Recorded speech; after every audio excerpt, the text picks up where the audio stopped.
एक बादशाह होता है, उसकी बहुत ही खूबसूरत एक बेटी होती है। एक दिन वो बेटी जंगल में अपनी कनीजों के साथ जाती है किसी काम से, शिकार से, तो वहां पे उसे एक दियो आके अगवा करके ले जाता है। बादशाह को जब ये खबर मिलती है तो बादशाह ऐलान कराता है कि उस दियो के चुंगल से जो भी मेरी बेटी को आजाद करा के लाएगा, मैं उससे उस नौजवान की शादी कर दूंगा। बड़े बड़े आते हैं, शहजादे आते हैं, ये आते हैं, ट्राई करने जाते हैं। दियो उन सबको या तो मार देता है या मार के भगा देता है। वो वापस आके बताते हैं नहीं भाई सॉरी। तो फिर एक गरीब टपोरी कोई गुटखा खाता हुआ आता है, एक बंदा कोई भी, और वो बादशाह से कहता है मैं आपकी बेटी को आजाद कराऊंगा। बादशाह कहता है ठीक है जी। वो निकल जाता है और रास्ते में एक जंगल होता है, जंगल में रात हो जाती है।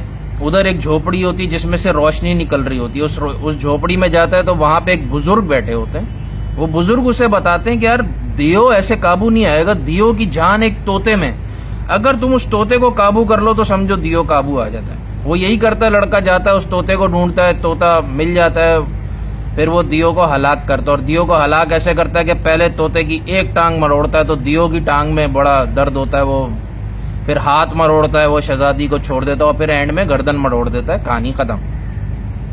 तो ये कहानी आपने 25 दफा सुनी होगी, मैंने भी 28 दफा सुनी हुई है, बचपन से हम सुनते आए।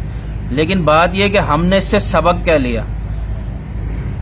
गरीब लोग, आम बंदा इससे ये सबक लेता है कि जिंदगी में कभी भी कोई चौका लग सकता है और आपको कोई खूबसूरत लड़की मिल सकती है। बस हमारी इतनी सोच है। दूसरी, इस स्टोरी में पावर गेम्स का एक बहुत ही बेसिक लेसन है जो कि अमीरों को पता चल जाता है और वो उस पर अमल भी करते हैं। तो बताता हूं वो क्या है। आज का वीडियो मेरी तरफ से आप लोगों के लिए गिफ्ट है, क्योंकि जो मैंने एक हफ्ते पहले वीडियो किया था इन्वेस्टमेंट के ऊपर, आप लोगों ने उसे बहुत पसंद किया, बहुत अप्रिशिएट किया। मैं बहुत शुक्रगुजार हूं आप लोगों का। तो अब क्योंकि मैं ये आप लोगों को गिफ्ट देने जा रहा हूं तो गिफ्ट दूंगा भी फिर मैं 5 करोड़ के स्टॉक में से निकाल के दूंगा। तो हियर वी गो। तो आज हम बात करेंगे इन्वेस्टमेंट की, कि इन्वेस्टमेंट अमीर लोग करते कैसे हैं और उसकी सारी साइंस क्या है। तो उसके लिए वो लोग जो जिस तरह से इन्वेस्टमेंट करते हैं उसे कहते हैं पोर्टफोलियो। पोर्टफोलियो ये होता है कि वो एक जगह नहीं, अपना पैसा मल्टीपल जगह लगाते हैं और हर जगह से साइंस ये होती है करने की कि फर्ज करें आपके घर का खर्चा है 2 लाख रुपए, एक नौकरी से आपके 2 लाख रुपए आ रहे हैं, किसी दिन नौकरी को कुछ हो गया, आपका बेड़ा गर्क हो गया। लेकिन पोर्टफोलियो इन्वेस्टमेंट ये होती है कि आपने मुख्तलिफ जगहों पे इस तरह इन्वेस्टमेंट किए कि हर सोर्स से आपको समझे 2-2 लाख रुपए आ रहे हैं। मिसाल के तौर पे आपकी एक नौकरी है, 2 लाख आ रहे हैं, आपका बिजनेस है उसमें से 2 लाख आ रहे हैं, आपने स्टॉक्स, बॉन्ड्स, म्यूचुअल फंड्स लिए हुए हैं, उधर से भी 2 लाख रुपए आपको आ रहे हैं। आपकी रियल एस्टेट है, उसका किराए आपको आ रहे हैं, वहां से आप 2 लाख रुपए कमा रहे हैं, और कुछ आपके पास सोना है। तो इन्वेस्टर्स यही करते हैं, अपना पोर्टफोलियो इस तरह बनाते हैं कि हालात चाहे कुछ भी हो, मेरे पैसे आते रहें। क्योंकि इकोनॉमी में ये होता है हर 10 साल पे तकरीबन एवरेज एक फाइनेंशियल क्राइसिस आता है जिसमें आपका बिजनेस डाउन हो जाता है या आपकी नौकरी चली जाती है या कुछ भी होता है। तो आपकी इन्वेस्टमेंट इस तरह से फैली हुई हो कि हालात कुछ भी हो, वो एटलीस्ट आपको 2 लाख रुपए तो देंगी महीने का, जो एटलीस्ट ये होगा।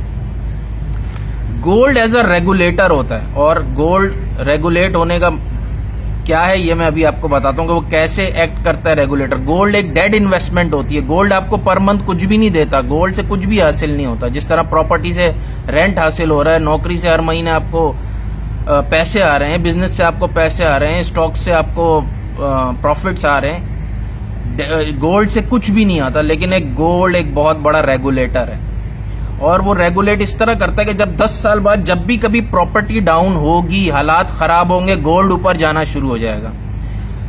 तो जब आप अपने आप की टोटल वर्थ कैलकुलेट करोगे कि यार मुझे अपनी वर्थ का 10% गोल्ड रखना है, अब आपकी स्टॉक्स की वैल्यू डाउन हुई, आपके बिजनेस की वैल्यू डाउन हुई, आपकी रियल एस्टेट की वैल्यू डाउन हो गई, तो ऑटोमेटिकली आपके गोल्ड की वैल्यू भी अप हुई, लेकिन आपके अब 10% नहीं, अब आपकी टोटल वर्थ का 12-13% गोल्ड हो गया। तो आप थोड़ा सा गोल्ड बेचेंगे और अब वो आपको पैसे देना शुरू करेगा, 2 लाख रुपए महीने का आप गोल्ड बेच देंगे। तो ये होता है पोर्टफोलियो इन्वेस्टमेंट। ये की क्यों जाती है? इसीलिए की जाती है कि यार रिस्क कम से कम हो और रिटर्न ज्यादा से ज्यादा है। तो हर बड़े आदमी ने, हर रिच ने अपनी पोर्टफोलियो बनाई हुई होती है जिसको बैंक्स भी देख रहे होते हैं, जिसको और लोग देख रहे होते हैं कि यार किस तरह का पोर्टफोलियो, इसमें रिस्क कितना है और रिटर्न कितना है, तो आप उतने स्ट्रांग हो जाते हो। हम जैसे मिडिल क्लास गरीब लोगों में ये होता है कि हमारी एक प्रॉपर्टी होती है और उस पर कोई ना कोई आगे किसी न किसी दौर में कब्जा कर लेता है। कभी कोई बाहर से आ जाता है, कभी कोई अंदर से ही कोई गुंडे दहशतगर्द पैदा हो जाते हैं, कोई सियासी तंजीम होती है, इलाके का SHO होता है, उस सैलाबजदगान आते हैं, वो बैठ जाएंगे आपकी, और आप वही हाथ में हाथ धरे मर जाएंगे आप एक ना एक दिन। अगर आप कराची में रहते हैं, मिडिल क्लास हैं, आपकी यही स्टोरी है और आइंदा भी यही रहेगी, ये भी सुन लें।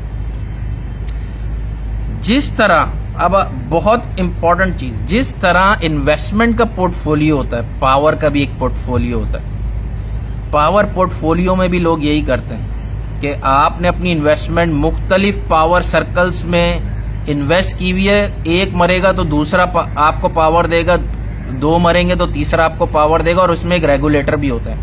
वो किस तरह, फर्ज करें आप पाकिस्तान के कोई अमीर शख्स हैं, फर्ज करें आप मलिक रियाज हैं, अब ये मैं ऐसे ही कह रहा हूं, मेरे पास कोई वो नहीं है, तो आप क्या करेंगे, आप सियासतदानों को खरीदेंगे, अपनी पावर का 20% आपकी सियासतदान है, 20% जर्नैल कर्नैल, ये जो आर्मी पार्टी होगी, आप इसमें इन्वेस्ट करोगे, आप सहाफियों को खरीदोगे, आप ब्यूरोक्रेट्स में इन्वेस्ट करोगे 20%।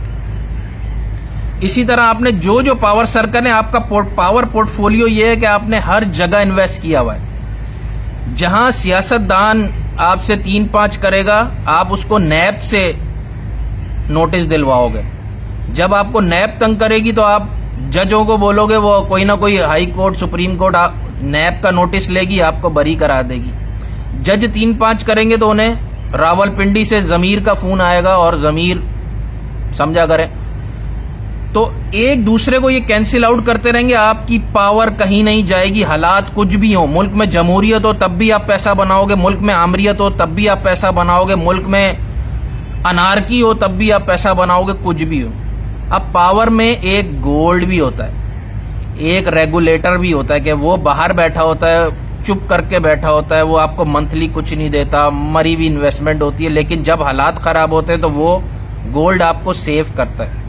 और वो है बाहर का कोई, जैसे अमरीकी सफीर है लेकिन वो चेंज होता रहता है, तो लोगों ने पकड़े में बाहर का कोई शेख, किसी ने दुबई का शेख पकड़ा है, किसी ने कतर का पकड़ा हुआ है, किसी ने सऊदीया का पकड़ा है, कि अगर अब आपसे जर्नैल भी काबू नहीं हो रहा, कोई काबू ही नहीं हो रहा, तो फिर ये गोल्ड आएगा, ये बाहर का एक फैक्टर आएगा जो कि उन्हें रेगुलेट करेगा, जो कि आपको बचाएगा, जो कि सबको फोन करेगा कि भाई ये साडा बंदा है, जरा ख्याल करो, वरना फिर समझो बात को। तो पावर में भी ये लोग पोर्टफोलियो बना के रखते हैं, इन्वेस्टमेंट में भी पोर्टफोलियो, जो कि हम मिडिल क्लास और गरीब को दूर दूर तक ना जिसको पता है ना वो ऐसा कर सकता है।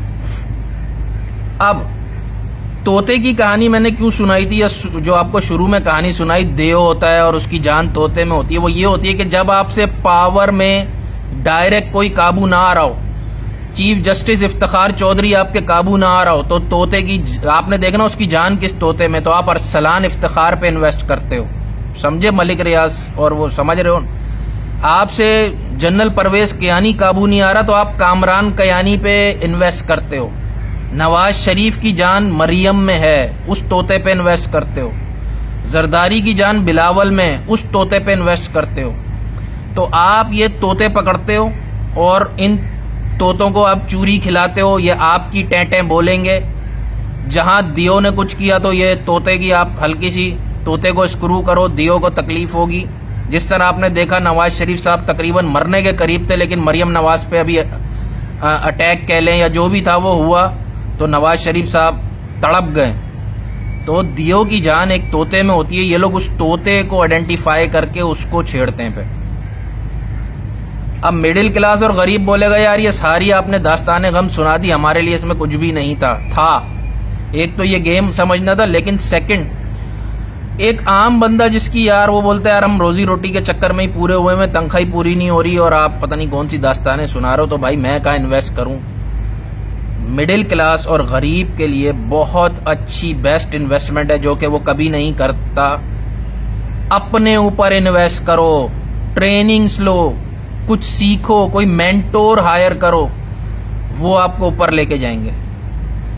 लेकिन गरीब मिडिल क्लास क्या होता है, नहीं उसे सब पता है, तो जब सब पता है तो फिर ऐसे ही बैठे रहो। उम्मीद है ये मेरा गिफ्ट आपको पसंद आया होगा। इस वीडियो में, इस दास्तान में बहुत कुछ है।